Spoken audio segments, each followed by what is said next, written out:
Muy buenas tardes, señoras y señores. Bienvenidos al atardecer del lunes 15 de diciembre de 2025. Créanme que no es fácil para mí, por lo menos, explicar cómo está el panorama informativo del día. Bueno, explicarlo tal vez sí, entenderlo es mucho más difícil. Hoy se ha producido una extraña conjunción astral que nos permite llegar a una conclusión para cualquier persona que quiera mirar las cosas con cierta objetividad. Y es que todos los partidos, sin excepción, repito, todos los partidos, sin excepción, que apoyan al gobierno, consideran que estamos ante una situación insostenible y que el momento político que estamos viviendo pues ya no tiene un pase. Y para que vean ustedes que esta no es una conclusión a la que yo haya llegado porque en un momento determinado haya perdido el sentido de la realidad, vamos a escuchar algunas de las opiniones que hoy se han producido. Empecemos, por ejemplo, por el presidente del PNV, Íñigo Urkullu. El PNV, como saben, es uno de los partidos que hasta ahora más fieles han sido con el presidente Sánchez durante la legislatura. Bueno, pues hoy Urkullu ha dicho esto.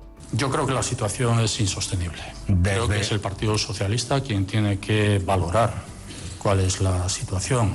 Insostenible, dice Urkullu.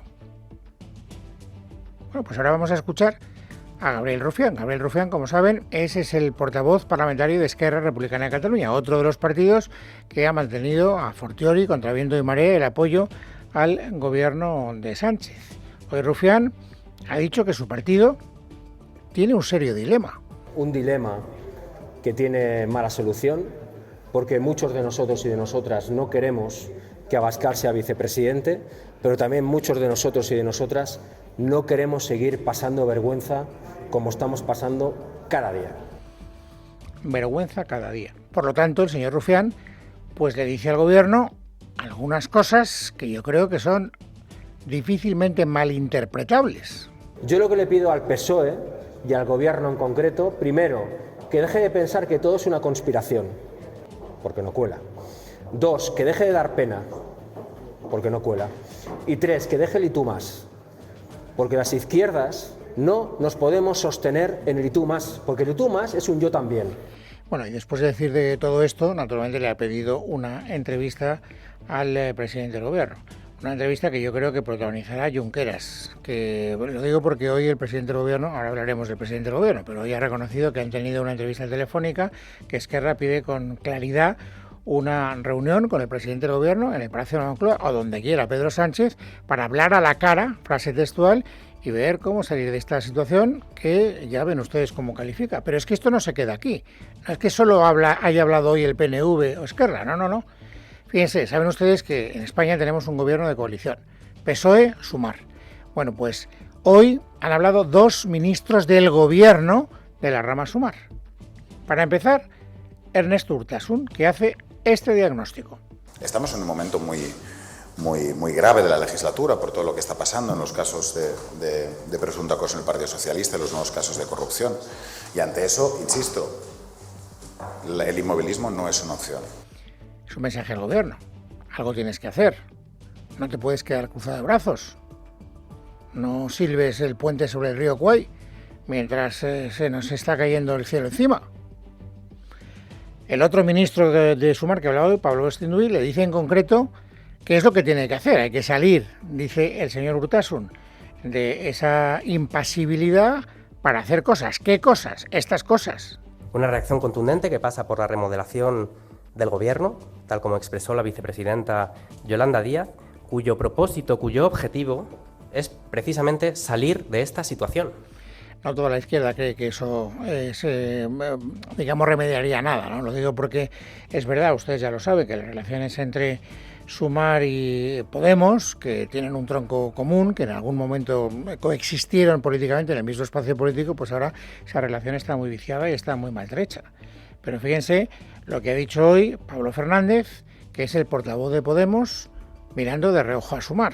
Yo creo que la situación es tan extraordinariamente grave, que la situación es tan lamentable, que la situación está tan podrida, tan podrida, que una remodelación de gobierno no va a cambiar absolutamente nada. Yo creo que lo que tendría que hacer Sumar es salir del gobierno. Desde luego, Podemos en una tesitura y una coyuntura como esta habría salido del gobierno con toda seguridad. Por lo tanto, haciendo un recuento rápido, fíjense que hoy se han manifestado en los términos que acaban de escuchar, no me estoy inventando nada, hablando de situaciones insostenibles, de momentos muy graves, de situaciones lamentables, el PNV, Esquerra Republicana de Cataluña, Sumar, Podemos, esa extraña conjunción astral de la que hablaba al principio. Y ahora es cuando entra en escena Sánchez. Hoy Sánchez ha querido comparecer para hacer balance de la legislatura. Ha adelantado 2 semanas la fecha inicialmente prevista. ¿Por qué la ha adelantado? Ya es interpretable. Porque quiere ocupar un terreno político, porque quiere, no sé, utilizarlo como arma electoral de cara a las elecciones del domingo en Extremadura. No tengo ni idea, no lo sé. Porque le han urgido a que diga algo y estaba desaparecido, no tengo ni la más remota idea. El hecho cierto es que ha adelantado 2 semanas su comparecencia. El ambiente es el que ustedes acaban de escuchar. El ambiente es el que están marcando los socios de Sánchez, que están hablando en los términos que ya han escuchado. Bueno, lo lógico sería pensar que Pedro Sánchez es capaz de entender el mensaje político. Por eso les decía, a lo mejor es fácil de explicar lo que está pasando en la vida política, pero es muy difícil de entender. Por lo menos es muy difícil de entender para mí que Sánchez viva en una realidad paralela donde no tiene en cuenta lo que están diciendo las personas que le permiten seguir siendo presidente del gobierno. Porque él actúa como si no hubieran dicho nada, como si la situación fuera completamente normal. De hecho, lo que ha querido decir en esa comparecencia, después de hacer un balance naturalmente bastante complaciente consigo mismo, es que él está pletórico y que tiene energía para agotar la legislatura. Nos sentimos cargados de determinación, de convicción y también de energía, y por eso vamos a dar lo mejor de nosotros y nosotras mismos en esta segunda parte de la legislatura.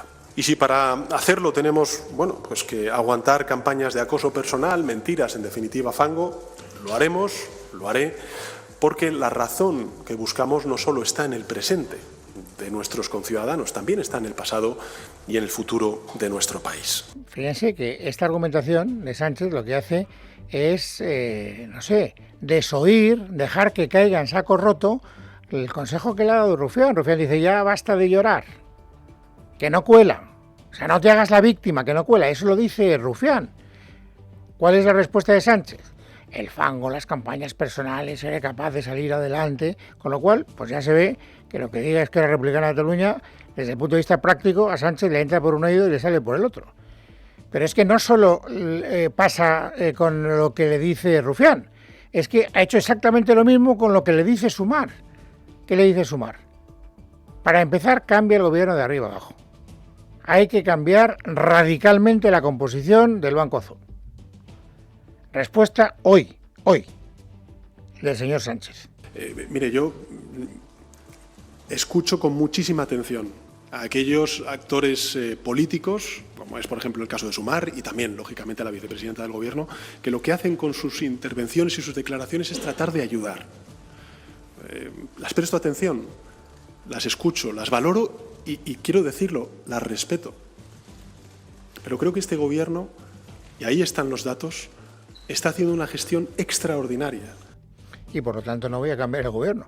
Como voy a cambiar un gobierno, ha llegado a decir más cosas, ¿eh? Estoy haciendo un resumen breve porque tampoco quiero que haya, digamos, una especie de, de hartazgo de declaraciones de Sánchez, pero ha llegado a decir que es uno de los mejores gobiernos de la historia, el que él preside. Esto lo ha dicho hoy. Naturalmente, si tiene que ser consecuente con ese pensamiento, porque tiene que remodelar el gobierno, si está tan orgulloso, lo acaban de escuchar. Conclusión. Tampoco le hace ningún caso a la sugerencia de Sumar, le entra por un oído y le sale por el otro. Exactamente lo mismo que hemos visto con la recomendación del señor Rufián. No seas llorón, no te quejes, no seas victimista. Pues él, victimismo. Cambia el gobierno, de arriba abajo. Pues él, mantengo el gobierno porque es cojonudo. ¿Es difícil de entender o no? Todavía es mucho más difícil de entender lo que dice la argumentación que expone para justificar lo bien que hace las cosas y lo bien que afronta las situaciones complicadas que en este momento están en el panorama político. Saben ustedes que uno de los graves problemas más recientes en el tiempo que tiene el señor Sánchez como secretario general del PSOE, en este caso, también como presidente del gobierno, pero sobre todo como secretario general del PSOE, es que muchas mujeres del PSOE están muy hartas de la falta de contundencia, de la falta de transparencia y de la falta de defensa que sienten aquellas personas que han sido acosadas sexualmente por dirigentes del Partido Socialista. Esto no lo digo yo, lo dicen ellas. Y ustedes están al cabo de la calle.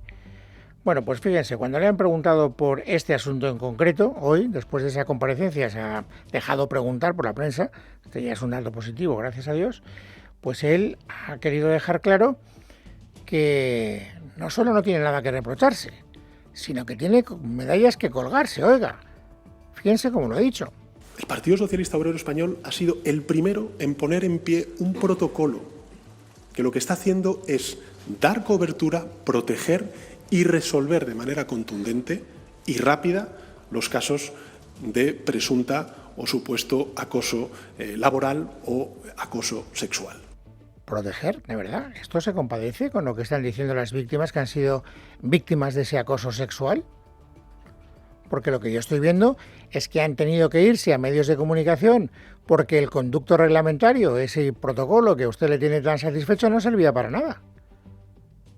Y además las últimas reuniones que han tenido las secretarias de Igualdad de todas las federaciones del Partido Socialista, alguna de esas reuniones ha terminado a gritos, es precisamente por decir que se sienten indefensas, que no se ha actuado ni con contundencia ni con celeridad.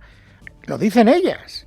Por tanto, una vez más, tendremos que llegar a la conclusión, me parece a mí, que lo que dicen las mujeres del Partido Socialista es o le entra por un oído y le sale por el otro el presidente del gobierno. Exactamente igual que lo que dice Yolanda Díaz o exactamente igual de lo que dice Rufián. ¿Por qué? Porque vive en una realidad paralela, me parece a mí.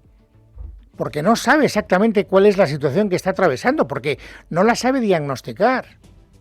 Porque nos quiere hacer creer que somos tontos y entonces resulta que lo que dicen las personas que están afectadas no se compadece con lo que él opina. Él cree que lo está haciendo muy bien. Bueno, lo está haciendo muy bien en eso y naturalmente.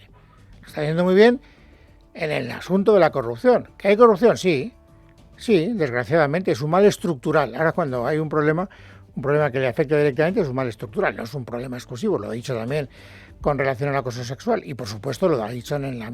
Leire, como cada año comparto un décimo contigo y como siempre no entenderás mi letra, a pesar de que me pedías los apuntes. Así que tendré que decirte en persona, gracias por estar a mi lado. Y no sé si nos tocará algún premio, pero tengo claro que me tocó cuando nos sentamos juntas en la uni. Te quiere, Eva. Postdata, me debes 10 euros, que si no, no toca. Ay, mi Evita. Recuerda que aún estás a tiempo de compartir tu décimo. 22 de diciembre, Lotería de Navidad, el sorteo que nos une. Loterías te recuerda que juegues con responsabilidad y solo si eres mayor de edad. En el ámbito de la corrupción. Hay un ámbito aquí, en fin, la corrupción cero no existe, pero hay partidos como el mío que reaccionan con contundencia y con transparencia ante los casos de corrupción. Contra los casos de corrupción que están siendo investigados, lo he dicho en muchas ocasiones y lo vuelvo a reiterar hoy, el Gobierno y mi partido han actuado con total contundencia y no con connivencia, con total transparencia y no con opacidad. ¿Que no hay opacidad, señor Sánchez? ¿Que hay transparencia de verdad? ¿Lo dice usted de verdad? ¿Lo dice hoy? Justo hoy, cuando hemos conocido a través de los medios de comunicación que Rodríguez Zapatero, una de las personas de su máxima confianza, una de las personas que está utilizando para tratar de restablecer las relaciones maltrechas con Junts per Catalunya, etcétera, se ha reunido con todo tipo de sigilo, se reunió, mejor dicho, con una de las personas detenidas en la operación Plus Ultra por la UDEF 3 días antes de que lo detuvieran, y que esa reunión se produjo en un monte donde no puede entrar la gente del común y donde no hay cobertura de móviles. ¿Eso es lo que usted entiende por transparencia? ¿De verdad? ¿En serio? No se pierda la historia porque no tiene desperdicio. Lorena López Lobo. Según hemos conocido hoy a través de declaraciones del periodista de investigación Alejandro Entrambas-Aguas, la Unidad de Delincuencia Económica y Fiscal de la Policía Nacional, la UDEF, tuvo que acelerar la detención el pasado jueves de los responsables de Plus Ultra en el marco de la operación que investiga un posible blanqueo de capitales tras conocer que se había producido una filtración. La Policía Nacional tuvo que acelerar la detención de esta persona y de los otros 2 miembros de la trama de Plus Ultra porque los agentes detectaron que hubo una filtración y que ellos mismos sabían que iban a ser arrestados. Uno de ellos, el empresario Julio Martínez, según cuenta El Confidencial, comenzó a partir de ese momento a eliminar contenido de sus teléfonos móviles y borró también correos electrónicos al saberse bajo el radar de las fuerzas de seguridad. Según detalla hoy el diario El Debate, apenas 3 días antes, este hombre había mantenido una cita clandestina con el expresidente del Gobierno, José Luis Rodríguez Zapatero, en un lugar de acceso restringido y sin cobertura en el Monte del Pardo. El encuentro se produjo el pasado 8 de diciembre a primera hora de la mañana bajo un amplio dispositivo de seguridad, como ha explicado en Telecinco, en Trambasaguas. Lo más importante es que para evitar que se filtrara el encuentro, el expresidente usó a su escolta para blindar esa cita secreta. Estamos hablando de un amplio dispositivo de seguridad del Ministerio del Interior que nosotros pudimos cifrar en 4 vehículos y en al menos 6 agentes de policía. Julio Martínez y Rodríguez Zapatero pasearon juntos durante más de una hora hasta las 10 de la mañana cuando, escoltados por otro vehículo, se dirigieron al restaurante El Torreón, que acababa de abrir sus puertas, por lo que no había afluencia de clientes. Desayunaron durante otra hora más y lo hicieron concretamente, dice El Debate, en la mesa 56, donde comieron huevos a la plancha con jamón, mientras fuera otros 2 coches de escolta vigilaban el perímetro. Según el periodista, esta cita es clave para los investigadores. El expresidente y Julio Martínez se conocen desde hace varios años y la información que nosotros tenemos es que esta persona con la que se reunió Zapatero de manera clandestina fue la figura clave para que el gobierno pudiera aprobar el rescate de los 53 millones de euros. Esta persona es el nexo entre el expresidente del gobierno y la aerolínea venezolana. Se da la circunstancia, además, de que este empresario alicantino, con el que se citó el exlíder socialista, es cliente a través de una de sus empresas de la agencia de comunicación que las hijas de Zapatero fundaron en 2019. Tengo que decir que para que ustedes no pongan en duda, para que el gobierno no ponga en duda, para que no vuelva a hablar de una operación de fango, de intoxicación, de bulos o de lo que sea, existen fotografías de ese encuentro. Y el diario El Debate las publica. Está la prueba documental, aparte de todos los detalles que nos ha contado Lorena López Lobo después de una lectura atenta de esa información que publica El Debate. Hombre, nosotros podemos creer en la casualidad, si queremos, pero ponemos los hechos uno detrás de otro. Resulta que la policía tiene que acelerar la detención de 3 personas de la cúspide de Plus Ultra porque está investigando un rescate irregular, porque se ha producido una filtración. Que en el momento en el que conocen la filtración le empiezan a borrar datos de su teléfono móvil. Y, oh casualidad, oh curiosidad, 3 días antes se había producido el encuentro con Zapatero. Bueno, oiga, ¿esto es transparencia, señor Sánchez? ¿De verdad? ¿Esto es transparencia? No lo sé. Bueno, el caso es que, vuelvo a repetir, que yo puedo poner los hechos uno detrás de otro y puedo tratar de contarles lo que a mi juicio es significativo desde el punto de vista del relato del día. Ahora, entender lo que está pasando, entender por qué tenemos un presidente del gobierno que vive en Marte, que no es capaz de entender lo que está pasando a su alrededor, ni de escuchar lo que dicen sus socios, ni de darse cuenta de la gravedad de las informaciones que hoy hemos conocido a propósito de este encuentro de Zapatero. A mí eso me resulta muy difícil de explicar. Bueno, gracias a Dios, la justicia sigue adelantando su camino y poco a poco pues vamos conociendo detalles de lo que está investigando. El último gran palo que recibió el presidente del gobierno, después de los palos terribles de Ábalos y de Cerdán, fue que la fontanera del PSOE fue detenida también por haber formado parte de una banda que se dedicaba a extorsionar a empresas públicas. Bueno, pues ya conocemos hoy algunos detalles más de cómo actuaba esa banda. Miguel Ángel Pérez. Buenas tardes. Según ha podido saber Libertad Digital, Leire Díez, Anchón Alonso y Vicente Fernández usaban sus influencias en el Ministerio de Hacienda de María Jesús Montero o el Ministerio de Transición Ecológica durante la etapa de Teresa Rivera para conseguir mordidas a través de la concesión de adjudicaciones o subvenciones públicas. Dicha influencia habría servido para amañar al menos 5 contratos que los investigadores cifran en 133 millones de euros. En esta trama delictiva que se investiga habría jugado un papel clave el ya exsecretario de Organización del PSOE, Santos Cerdán. Las comisiones ilegales obtenidas por los 3 no se pueden explicar si no estuvieran respaldados por personas muy importantes de la administración del Estado. En principio, la investigación se centra en dichos contratos, aunque no se descartan otras ramificaciones del caso. Esta trama llevaría operativa varios años. Las mismas fuentes consultadas subrayan que los 3 investigados, a pesar de provenir de orígenes muy distintos, integraban un grupo de WhatsApp que significa en euskera los tres juntos, en el que trataban y negociaban las comisiones ilegales y los porcentajes de beneficio que obtendrían tras conseguir determinados contratos públicos.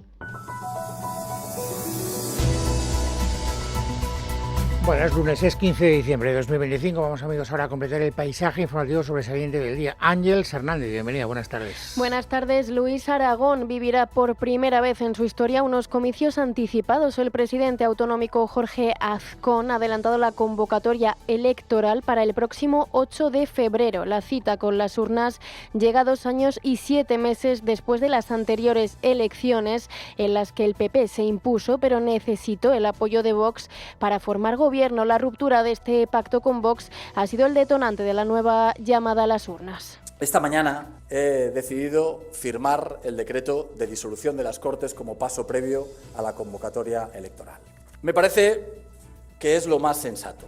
Si no somos capaces de tener una mayoría parlamentaria que apruebe unos buenos presupuestos para la comunidad autónoma, creo que en democracia lo que corresponde es escuchar la voz de los aragoneses llamándolos a las urnas. Por eso los aragoneses van a hablar el próximo 8 de febrero. Esto, en cambio, no ha gustado a la formación de Santiago Abascal. El líder de Vox insiste en que lo importante es echar a Pedro Sánchez del gobierno. Creo que el adelanto electoral en Aragón demuestra lo mismo que en Extremadura, la incapacidad de Guardiola por un lado, la incapacidad del señor Azcón por otro, para llegar a un acuerdo con Vox y sobre todo el egoísmo de ambos, porque en estos momentos teníamos que estar todos centrados en ver cómo echamos a Pedro Sánchez y no en unas elecciones regionales en Extremadura ni en Aragón que podrían haberse resuelto con un acuerdo igual que el de la Comunidad Valenciana. Por cierto, en Vox existía preocupación por las posibles irregularidades financieras detectadas en Revuelta, la organización juvenil afín al partido que surgió a raíz de las protestas en Ferraz contra el gobierno de Pedro Sánchez. Hoy El Mundo ha difundido un fragmento de una conversación entre la secretaria general adjunta de Vox, Montserrat Lluís, y el secretario general de Revuelta, Pablo González. El encuentro, celebrado presuntamente el pasado 17 de octubre en la sede de la Fundación Disenso, vinculada a Vox, revela el reconocimiento interno de los problemas y anomalías en la gestión de Revuelta. Luis Colom.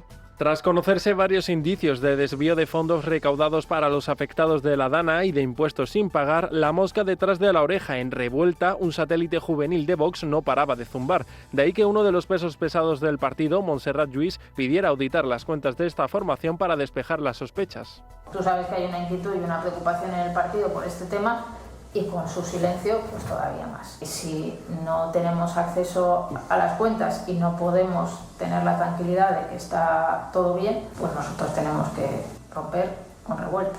Pero Pablo González, el segundo hombre de confianza en Revuelta, le trasladó su miedo a ser un cabeza de turco. Yo lo que no quiero es que diga, sí, presento unas cuentas, para que luego, de repente, igual toda la maquinaria empiece a actuar contra mí. El partido se conformaría con una auditoría de Deloitte que valga 5.000 euros y los pongo de mi bolsillo para asegurar que las cuentas están correctas. Totalmente. En esa conversación, Lluís trata de convencer a González Gasca que haga lo propio con Jaime Hernández, presidente de Revuelta, para auditar las cuentas porque creen que para Vox es un activo valioso, más aún tras la irrupción de Vito Quiles, que se ha convertido en una atracción para los jóvenes. Lluís incluso le traslada el enfado de Santiago Abascal al ver que desde Revuelta se seguía haciendo oídos sordos en esta petición. Buenas noches, Jaime. ¿Puedes contarme sobre esto, por favor? ¿Qué vais a hacer? Y Santiago, pues desde las 7 de la mañana, preguntándome si había podido averiguar esto. Yo le digo, no me contesta. Pues claro, el lunes como una moto. Y al final, esta película ha terminado con Vox denunciando a Revuelta por la gestión de los fondos que han recaudado hasta ahora. Por otra parte, hoy ha comparecido en la Comisión de Investigación de la Dana la exconsellera de Interior y Justicia de la Generalitat Valenciana, que tenía las competencias de emergencias durante la devastadora Dana de 2024, Salomé Pradas. Pradas se ha quebrado durante su intervención en el Congreso al pedir perdón a las víctimas. Ha asegurado que cargará con ello toda la vida. Pese a ello, Pradas ha optado por ejercer su derecho a no responder a las preguntas de los miembros de la comisión. En estos momentos hay una investigación judicial abierta. Permanezco en calidad de investigada junto con el entonces secretario autonómico de Emergencias y por ello, siguiendo el consejo de mi equipo jurídico de defensa y siendo que me ampara mi derecho fundamental constitucional a la presunción de inocencia, no voy a contestar a las preguntas de sus señorías. Hace unos instantes los micrófonos de La Sexta le han preguntado en directo a Pradas sobre si Mazón dice la verdad o no en cuanto al paradero en el que se encontraba aquel 29 de octubre. Esto ha dicho.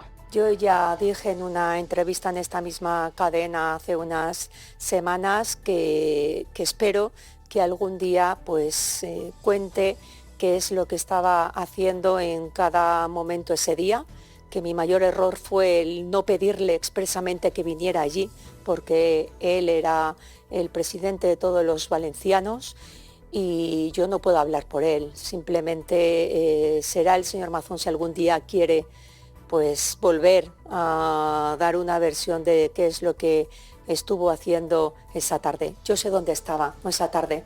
Y el Ministerio de Derechos Sociales, Consumo y Agenda 2030 ha impuesto una multa de 64 millones de euros a la plataforma de alquiler turístico Airbnb por diversas infracciones, entre ellas la publicación de anuncios de viviendas sin licencia, así lo ha comunicado este lunes el departamento dirigido por Pablo Bustindu. Y por último, Pedro Sánchez ha dado a conocer el lanzamiento en enero de un abono transporte nacional unificado con un coste base de 60 euros mensuales para desplazamientos en cercanías, media distancia y autobuses interurbanos de ámbito estatal. Los jóvenes de hasta 26 años podrán acceder a él por la mitad de precio, es decir, 30 euros al mes.